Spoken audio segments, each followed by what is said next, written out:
Wapendwa, katika mchana wa leo tunalo somo ambalo linasema tunaye Mungu anayejali. Tunaye Mungu ambaye anatujali. Tunaye Mungu ambaye anatujali. Katika kile kitabu cha Luka, Injili ya Luka sura ya 8 kuanzia mstari wa 22 mpaka wa 25. Iko habari ambayo imerekodiwa ambao natamani tuweze kuisoma hii mistari mitatu na tumfahamu huyu Mungu wetu ambaye anajali. Ikiwa umefika, hebu sema amina. Yes. Luka sura ya 8 mstari wa 22 tutasoma. Neno la Bwana linasema kwamba ikawa siku zile mojawapo alipanda chomboni yeye na wanafunzi wake. Aliyepanda chomboni huyu alikuwa ni Yesu Kristo. Akawaambia, na tuvuke mpaka ng'ambo ya ziwa. Yesu anawaambia wanafunzi wake kwamba tuvuke mpaka ng'ambo ya ziwa. Ziwa hili lilikuwa ni ziwa Galilaya. Biblia inasema wakatweka matanga, yani wakaanza safari, wakaanza kuondoka. Mstari wa 23, nao walipokuwa wakienda alilala usingizi, wakawa katika hatari. Mstari wa 24, wakamwendea wakamwamsha. Wakamwendea wakamwamsha wakisema, Bwana mkubwa, Bwana mkubwa, tunaangamia. Akaamka, akaukemea upepo na msukosuko wa maji, vikakoma, kukawa shwari. Kukawa shwari. Kwa mstari wa 24, kukawa shwari. Tuombe. Baba yetu na Mungu wetu ambaye unajali maisha ya watoto wako, wa kike kwa wa kiume, wadogo kwa wakubwa, zungumza nasi katika mchana wa leo. Tuomba kupitia jina lako Yesu Kristo Bwana wetu. Amen. Siku moja Yesu alikuwa na wanafunzi wake. Walikuwa wametoka kufanya kazi ya utume katika viunga vya Galilaya.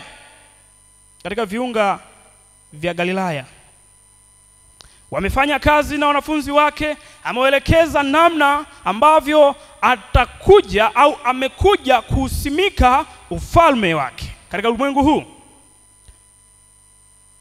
Baadaye anawaelekeza wanafunzi wake kwamba sasa tuvuke ng'ambo, tuvuke hii bahari ya Galilaya, tuelekee Genesaleti.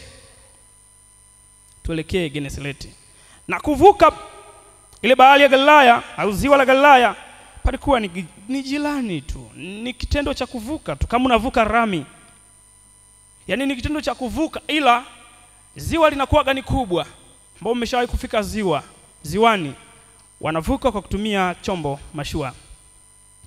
Lakini siku hii Yesu alikuwa amechoka sana, alishinda na mkutano tangu asubuhi mpaka ikafika jioni, hajaweza kupumzika wala hajaweza kupata chakula. Yesu alikuwa anahitaji kupumzika, lakini pia alikuwa anahitaji chochote kitu aweze kupata ili kutuliza tumbo lake. Akawaambia wanafunzi wake, tuvuke ng'ambo. Na wanafunzi wake wakaisikia sauti yake, wakapanda katika chombo na wakaanza safari, wakatweka matanga. Walikuwa wakiendelea na safari ya kuvuka. Nilipokuwa nikilisoma hili fungu, kuna kitu nikajifunza. Kama sisi wa Kristo ambao tumeitwa na Bwana katika kanisa lake hili kwa ajili ya safari ya kuelekea mbinguni, Bwana anapotuita, anapotuelekeza njia ya kuiendea, tunapaswa kuisikiliza na kuifuata. Wanafunzi hawa walimsikiliza kile Yesu alichokisema kwamba wapande katika chombo na waanze safari ya kuelekea Genesareti kupitia bahari ya Galilaya. Jambo lingine nililojifunza kwamba napaswa kwenda kule ambako Yesu ameniagiza. Sipaswi kwenda eneo ambalo Bwana hajaniagiza kupitia neno lake. Ikiwa Bwana ameniambia wakati huu ni wa kulala, basi napaswa kulala. Ikiwa Bwana ameniambia wakati huu ni wa kufanya kazi, napaswa kufanya kazi. Ikiwa Bwana ameniambia usiseme uongo, sipaswi kusema uongo. Ikiwa Bwana ameniambia huu ni wakati wa kufanya jambo fulani, napaswa kufanya. Sipaswi kujadiliana naye. Kwa nini Bwana amesema nifanye hivi? Kwa sababu ni sauti ya Mungu, unapaswa kufanya. Leo hii tumekuwa ni watu ambao tunapuzia sauti ya Mungu. Kutoka katika neno la Mungu, kutoka kwa watumishi wake tumepuzia. Lakini wanafunzi ninawapenda, Yesu alipoambia haya tuondoke, tupande chombo, tuelekee mahali fulani, walikubali na wakaanza safari na wakatweka matanga. Wapendwa, sikiliza sauti ya Mungu inasema nini. Kile Bwana amekuagiza usipuzie. Bwana ametuagiza vitu vingi sana. Bwana amezungumza nasi vitu vingi sana. Ninawakumbusha, nami pia ninajikumbusha kwamba ninapaswa kuitii sauti ya Mungu. Sipaswi kwenda eneo ambalo Bwana hajaniagiza. Sipaswi kufanya kitu ambacho Bwana hajaniagiza.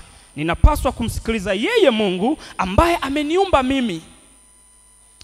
Unajua, ikiwa umenunua pikipiki ya Mchina, amekuwekea maelekezo kwamba hii pikipiki inatumika hivi na hivi. Hii pikipiki haitumii diesel, inatumia petroli. Hii pikipiki utabadilisha oil baada ya kutembea kilomita kadhaa. Unapaswa kufuata kwa sababu yeye ndiye muundaji wa hicho kitu. Nasi tunapaswa kumsikiliza huyu Bwana. Lakini jambo lingine ambalo nimejifunza katika mstari huu wa 23, nao walipokuwa akienda, alilala usingizi, ikashuka tufani juu ya ziwa. Wanafunzi hawa walikuwa ni wavuvi. Wengi wao. Alikuweko Petro, lakini alikuweko wana wawili hawa wa Zebedayo, alikuwepo Yakobo pamoja na mdogo wake huyu mwingine aliyeitwa Yohana.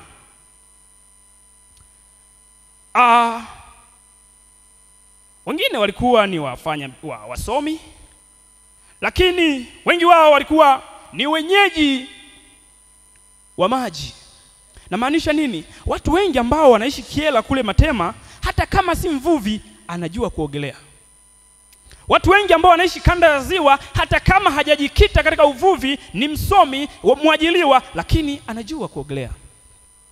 Hawa wanafunzi wengi wao walikuwa wanajua kuogelea.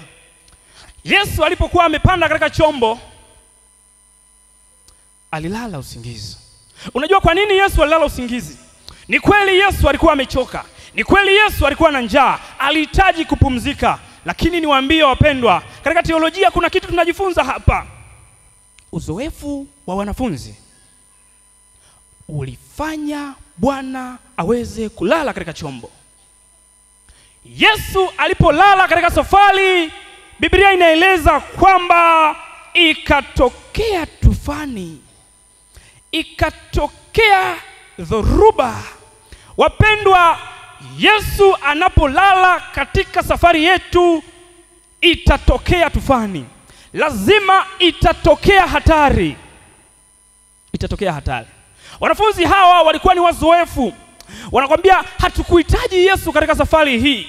Tunajiweza. Hii bahari ya Galilaya tunaifahamu vizuri. Sisi tumevua sana katika bahari hii. Kwa hiyo hatukuhitaji wewe. Tulia. Tunaweza tukafika salama hata bila wewe Yesu. Yesu akalala katika shetri ya chini katika chombo. Alipolala Yesu, safari ilikuwa ni fupi tu, lakini dhoruba ikatokea. kwa sababu Yesu hayupo. Unajua kitendo cha Yesu kulala kinamaanisha kwamba wamemkataa Yesu. Yaani Yesu hayuko pamoja nao. Uzoefu wao. Wanasema sisi ni wazoefu, sisi tumevua sana. Umesahau hata unapokuja kutuita katika kazi ya kuwa wavuvi wa watu, ulitukuta katika ziwa la Galilaya. Wakaanza kupata shida. Baadaye wakatumia uzoefu wao wote, wakapiga makasia, wakafanya kila namna walioweza, lakini ilishindikana. Usiku wote walipambana mpaka kuna karibia kukucha. Wakaona wametumia nguvu zao zote, mizigo yote ambayo walikuwa nayo katika chombo wameitoa, lakini zoruba iliendelea kuwa kali. Zoruba iliendelea kulindima ndani ya chombo. Bahari imechafuka. Unajua ni nini nilichojifunza hapa wapendwa? Kuna wakati uzoefu wetu wa maisha hautatusaidia. Kuna wakati uzoefu wetu wa malezi ya watoto hautatusaidia. Kuna wakati uzoefu wetu katika masomo hautatusaidia. Tunamhitaji Yesu Kristo. Katika maisha yetu hatupaswi kukubali Yesu alale. Wapendwa, unajua unaweza ukasema mimi ni mzoefu sana katika masuala ya kuhubiri, mimi ni mzoefu.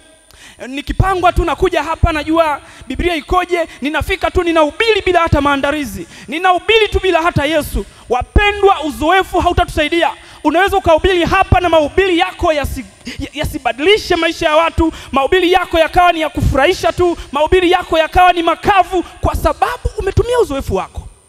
Lakini unaweza tunaimba kwaya, tunatumia uzoefu, tunasema hatukuhitaji Yesu. Lakini kiuhalisia wapendwa, tunamhitaji Yesu kuliko kitu kingine chochote. Yesu anapolala katika maisha yetu hatuwezi tukatoboa. Katika malezi ya watoto, unasema mimi nimelea mtoto wa kwanza, nimelea mtoto wa pili, nina uzoefu wa kulea mtoto. Mtoto akilia tu najua hapa anataka kunyonya. Mtoto akilia tu hapa najua anataka chakula. Mtoto akilia tu najua anataka kulala. Wapendwa, anaweza akazaliwa mtoto mwingine na akafanya hivyo, na huo uzoefu wako usikusaidie. Yesu Kristo ndiye anayehitajika katika malezi ya watoto, wala si uzoefu wako. Yaani ugonjwa huu ambao umezoea, mtu fulani akiumwa anatibiwa sehemu fulani, anatibiwa kwa dawa fulani, lakini ukaumwa tena ukasema natumiaga dawa fulani kwa sababu ya uzoefu wako, huo ugonjwa unaweza kukuangamiza kwa sababu ya uzoefu. Unasema nafanyaga hivi. Wapendwa, tunamhitaji Yesu Kristo. Uzoefu wetu hautatusaidia. Hata wanafunzi kuna wakati tunasema mimi nimesolve past paper nyingi sana, mimi najua mtihani mwalimu anatoa wapi. Wapendwa, katika kila kitu wanafunzi wenzangu, tunamhitaji Kristo. Unapoanza kujitumainia wewe, Yesu anakaa pembeni. Yesu hata kubali ujitumainie wewe na yeye umuingize katikati alafu muendelee pamoja. Yesu anakaa pembeni, anaacha ujitumainie, uone mwisho wake, alafu ujue kwamba yeye ni wa muhimu. Najua unaweza kuwa ni mkulima mzuri, unajua kabisa huu udongo natumia mbolea fulani, napiga dawa fulani, sijui nini, lakini kuna wakati uzoefu wako hautakusaidia hata kidogo. Unamhitaji Kristo na Kristo peke yake ili uweze kutoboa. Pendwa, unapokubali Yesu alale katika maisha yako kwa sababu ya uzoefu wako, hatari lazima itakuja. Tumepata magonjwa mengi kwa sababu ya kujitumainia.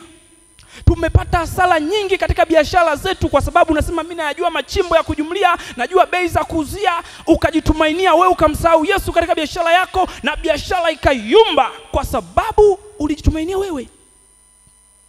Wanafunzi walipojitumainia, Biblia inaniambia wakawa katika hatari, chombo kikaanza kuzama. Lakini ninawapenda hawa wanafunzi. Katika mstari wa 24 inasema wakamwendea,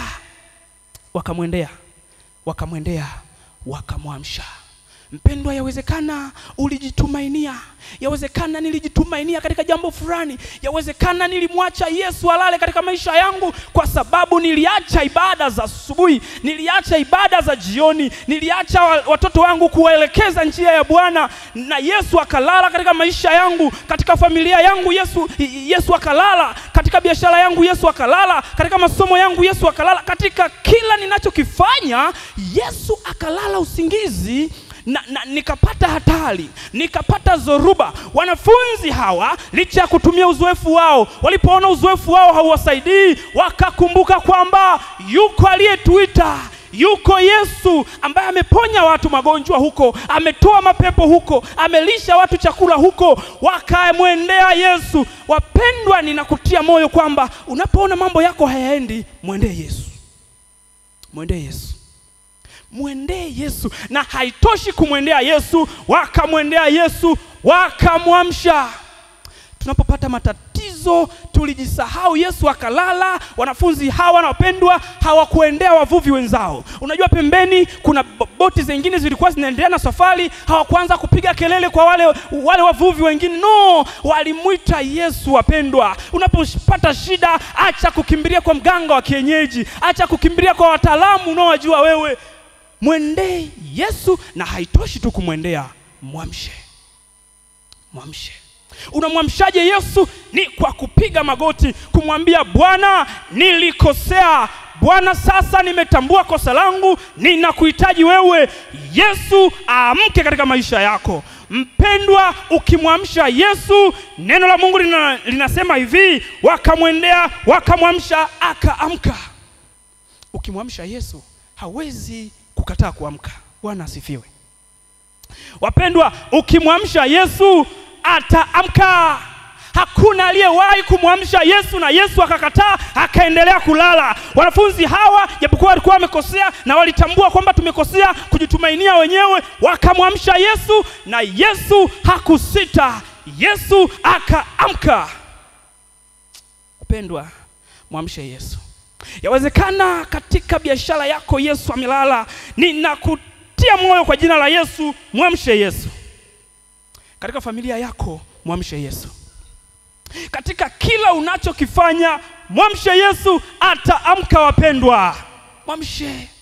Kwa nini hutaki kumwamsha Yesu? Mwamshe Yesu mpendwa. Yesu akiamka ataukemea upepo. Yesu alipoamka akaukemea upepo na msukosuko wa maji vikakoma. Yesu akiamka atakemea magonjwa katika familia yako na yatakoma. Yesu akiamka atakemea wanaoharibu biashara yako na biashara itaenda vizuri. Yesu akiamka katika masomo yako, mambo yako yataenda vizuri, kwa sababu yeye ndiye aliahidi kwamba utakuwa kichwa na hautakuwa mkia. Wapendwa, mwamshe Yesu. Yesu akiamka atatuliza ndoa yako yenye changamoto, ndoa yako hiyo ambayo ina matatizo, humwelewi mume wako, humwelewi mke wako. Yesu akiamka, ukimwamsha Yesu mpendwa, ataamka, atatuliza ndoa yako, mambo yatakuwa shwari. Yesu alipoamka akakemea upepo, akakemea msukosuko wa maji na vitu vyote vikawa shwari. Alafu mstari wa 25 ndo anawauliza kwamba akawaambia, imani yenu iko wapi? Imani yenu iko wapi? Wakaogopa, wakamaka, yani wakapata wasiwasi, wakisema wao kwa wao, ni nani huyu basi hata anaamuru upepo na maji navyo vyamtii? Haya maneno walizungumza wale wanafunzi, lakini si peke yao. Hata wale watu wa kule pembeni ambao walikuwa na mashua zingine wakajiuliza, huyu ni nani huyu? Hata vitu kama hivi vinamtii. Ni nani huyu? Wapendwa, endapo tutamwamsha Yesu katika maisha yetu, Yesu akiamka, hata wale majirani zetu wanaotuzunguka watashangaa, watamsujudu Yesu, watasema kweli huyu Mungu ambaye anaabudiwa na Waadventista wa Sabato anastahili kuabudiwa. Anastahili kuabudiwa. Wakashangaa, imekuaje? Lakini jambo la mwisho wapendwa, nataka niwatie moyo. Hili kanisa la Mungu ni chombo. Biblia inafananisha kanisa kama chombo ambacho kiko katika safari. Na hili kanisa la Waadventista wa Sabato ni chombo. Kuna wakati fulani utaona kabisa hichi chombo kinasukwa na upepo. Kanisa unaona kama hulielewi, viongozi kama uwaelewi, unasikia habari huko kwamba pesa za sadaka zimepigwa. Nikutie moyo, usitoke ndani ya kanisa la Mungu. Wanafunzi walipoona chombo kimesukwa, wapo katika hatari, hawakuanza kuruka na kuogelea, hawakuanza kukimbia ndani ya chombo, japokuwa walikuwa wanafahamu namna ya kuogelea. Walitulia ndani ya chombo, walipambana humo ndani ya chombo. Utakapoona humwelewi mzee wa kanisa, utakapoona humwelewi kiongozi wako wa kanisa ngazi za juu, usitoke ndani ya chombo, tulia ndani ya kanisa mpendwa. Tulia. Unajua, kuna siku fulani gari lilikata breki.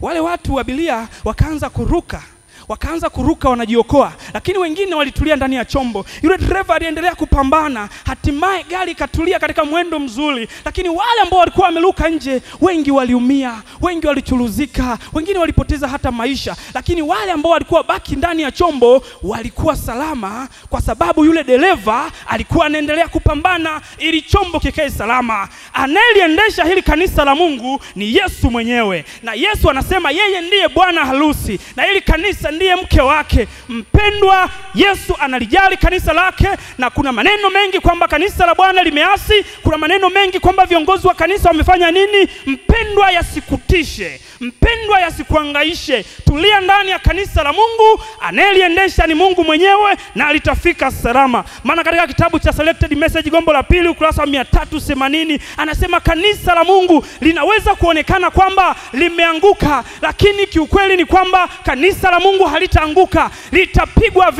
Litapigwa vita, litaonekana kama limekufa, lakini halitakufa, litasimama, kwa sababu jemedali wa jeshi ni Yesu mwenyewe, analipigania kanisa lake na litafika salama. Wapendwa, usitoke ndani ya kanisa kwa sababu ya mtu fulani, usitoke ndani ya kanisa kwa sababu ya jambo lolote linalokusumbua. Baki ndani ya chombo na utafika salama.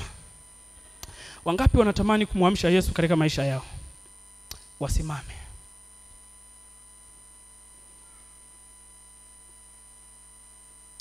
Tuombe. Baba yetu na Mungu wetu uliye mbinguni, jina lako litukuzwe, mfalme wa amani. Asante kwa sababu unatujali. Asante kwa sababu unatupenda. Baba wa mbinguni, wanafunzi hawa walijitegemea. Kupitia mistari minne hii ambayo tumejifunza, yawezekana nasi kuna wakati tulijitegemea. Tulitumia akili zetu na uzoefu wetu na tukakusahau wewe ukalala katika maisha yetu. Tumetambua kwamba tulifanya makosa. Sasa leo Bwana tunatamani uamke katika ndoa zetu, uamke katika familia zetu, katika biashara zetu na katika elimu zetu, na kila tunachokifanya Bwana uwe macho. Tangu sasa hatutaki ulale katika maisha yetu. Tunataka Yesu uwe macho, kwa sababu wewe Yesu ushikwi na usingizi. Wewe Yesu hupati njaa. Bwana, sisi ndio chanzo tunachosababisha wewe ulale katika maisha yetu.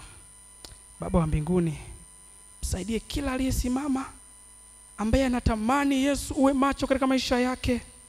Bwana, kamuonekanie.